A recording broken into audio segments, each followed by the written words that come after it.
Number 1. Let Jesus save you. Number 2. Come out of your blanket, cut your hair, and dress like a white man. Number 3.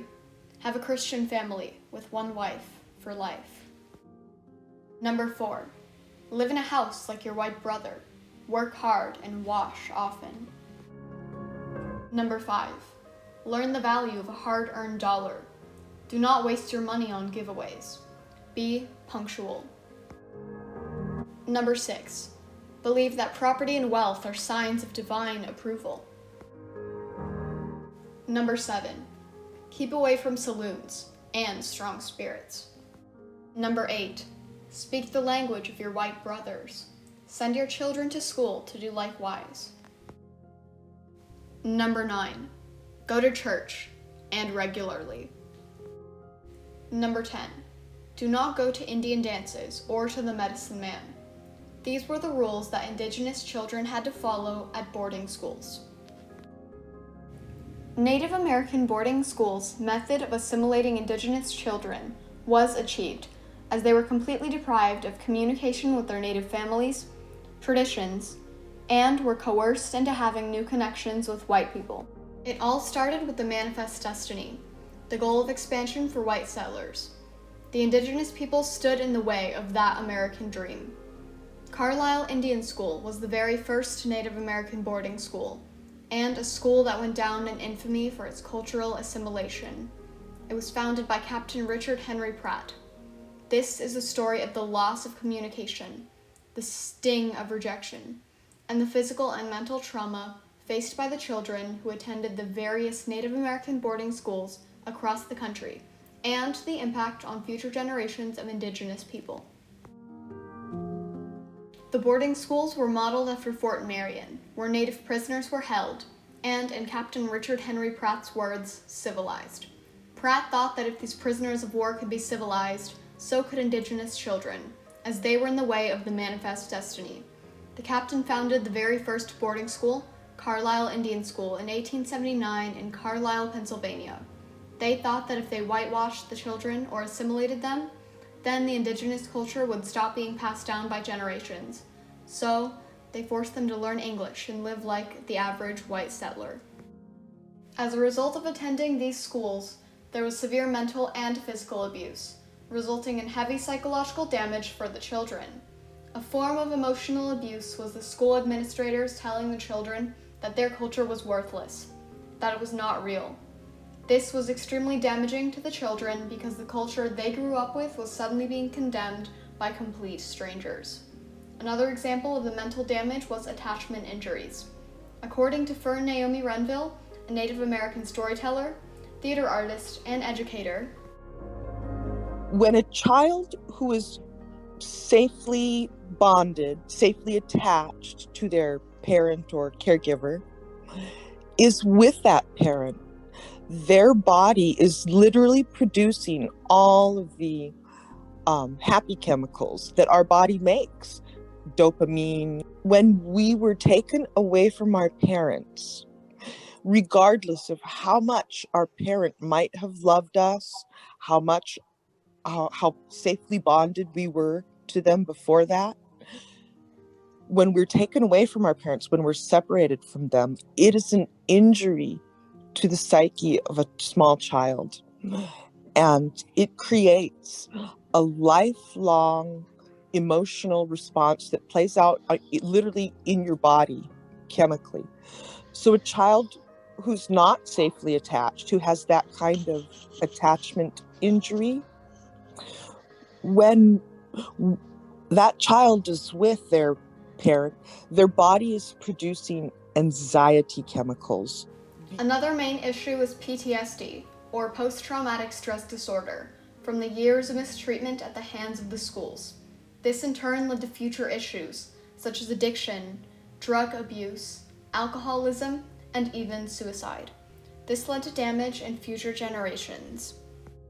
At the actual schools, the children were subject to many forms of culture shock.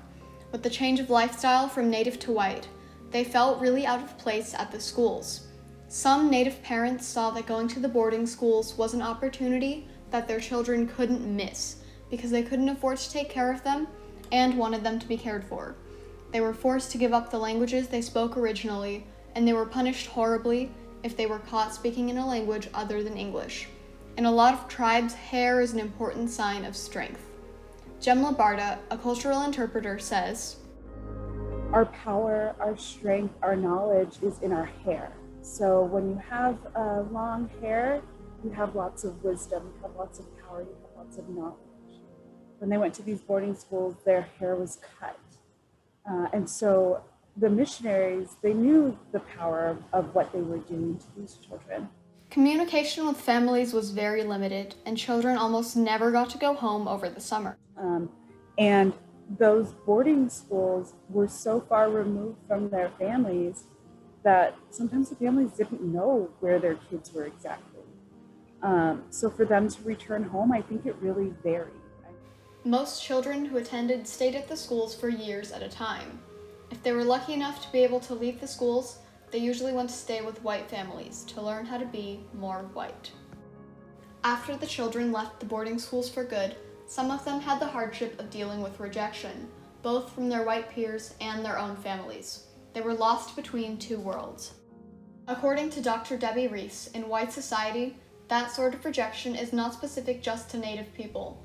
White folks have done that forever to anybody who they deemed other. In their own Native families, they were referred to as apples.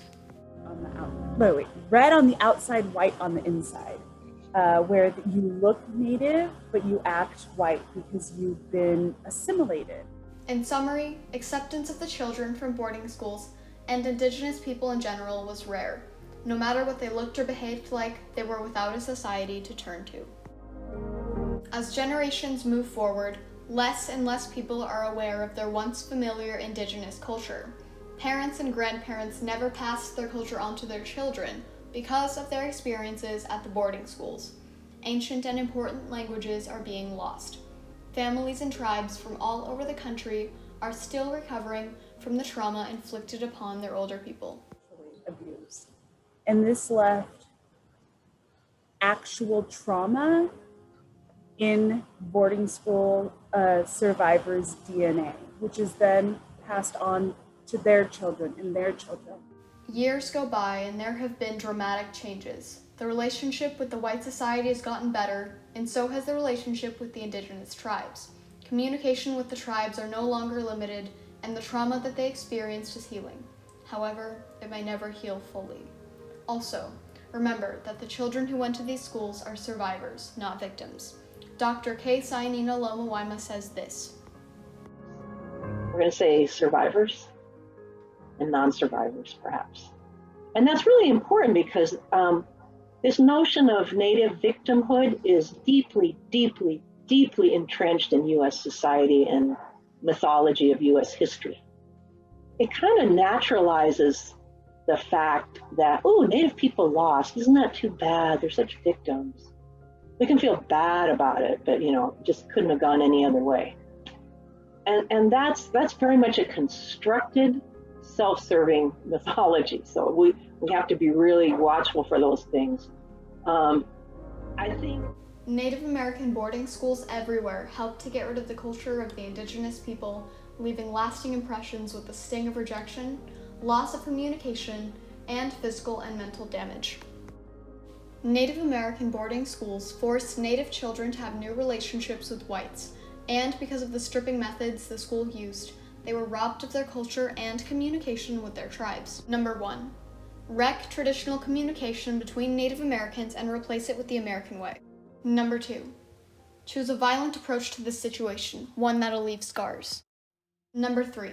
Implement psychological abuse into the daily routines of children at the boarding schools. Number 4. Assimilate the students at the schools so that they are strangers to their own culture.